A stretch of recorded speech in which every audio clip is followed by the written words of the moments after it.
Hello out there and welcome to our channel. Welcome to our space. Thank you so much for taking time out of your day, out of your life, out of everything to spend a few minutes here with me. My name is Megan and the people closest to me call me P. So today I wanted to start a little series, and that series is cool things I learned in rehab.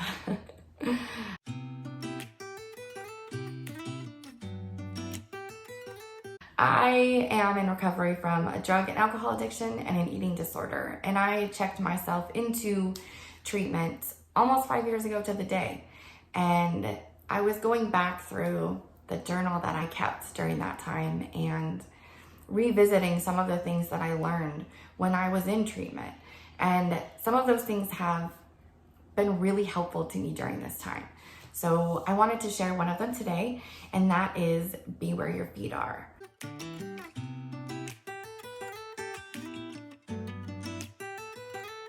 It is a very simple concept. Lots of people have written books and blogs about being where your feet are.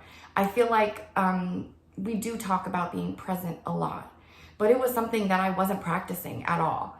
I was multitasking, and so I would be at school, writing shopping lists, trying to figure out what it is we were gonna do for dinner, worrying about getting the boys to their doctor's appointments. And then I would be at home and I would be worried about the things that I did not finish at school, the meeting I had the next day. And then I would be having free time, me time, and I would be stressing because I was not present. I wasn't there emotionally when I was with my family. So it was like this cycle of just poor time management, feeling bad about the poor time management, and stressing, worrying, and it was not working for me. So I decided that I was going to be where my feet are. I am going to focus on where I am at that moment. If I am at school, that's all I'm focusing on. If I am at home cooking with my family, that is what I'm focusing on. If I'm at the grocery store, I'm focusing on what is on the grocery list, not other things. And that changed everything for me. Like, I became much more confident in who I was as a person because I felt like I was using my time wisely. I was getting done as much as I could at school. I was getting done as much as I could at home. And then I felt confident in who I was as a mother, in who I was as a teacher, in who I was as a friend. So that definitely was a big game changer for me.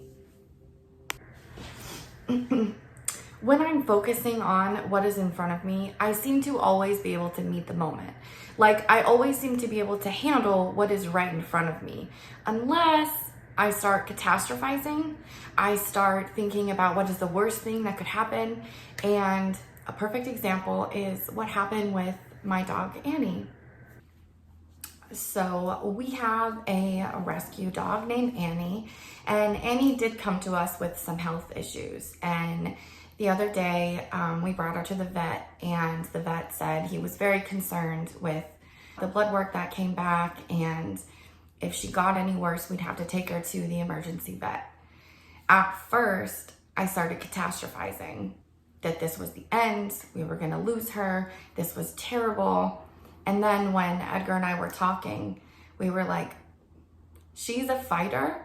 She has always been a dog that will fight through anything. So let's give her the benefit of the doubt, support her, and love on her, and not live in this what if future of possibly something terrible could happen.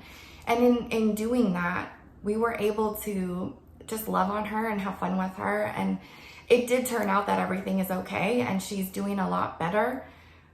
But I think that when I catastrophize, when I immediately go to what's the worst thing that could happen, it's not reality. It's not what's actually happening. And what was happening was Annie was sick and she needed our love and our attention, and she needed medicine, and all of those things were what we were able to give her. And we were able to meet the moment. And I was talking on the phone with my brother the other day, and we were talking about almost a broader sense of be where your feet are.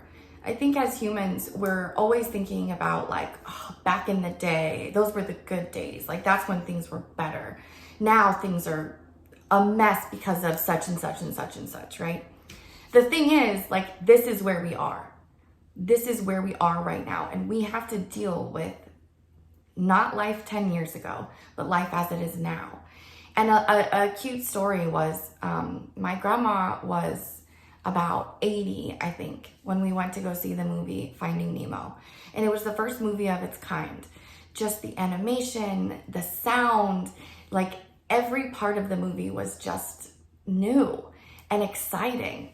And I think that there could have been a lot of things that my grandma could have been like, it was better when we had this, or you guys don't know how good you have it, or, you know, she had lost her husband. Like there were so many things that she could have been sad about or criticized or been uncomfortable with. But instead, she was just like absolutely present in that moment and enjoyed what was in front of her with no comparisons, no buts, no ands, no back, that nothing.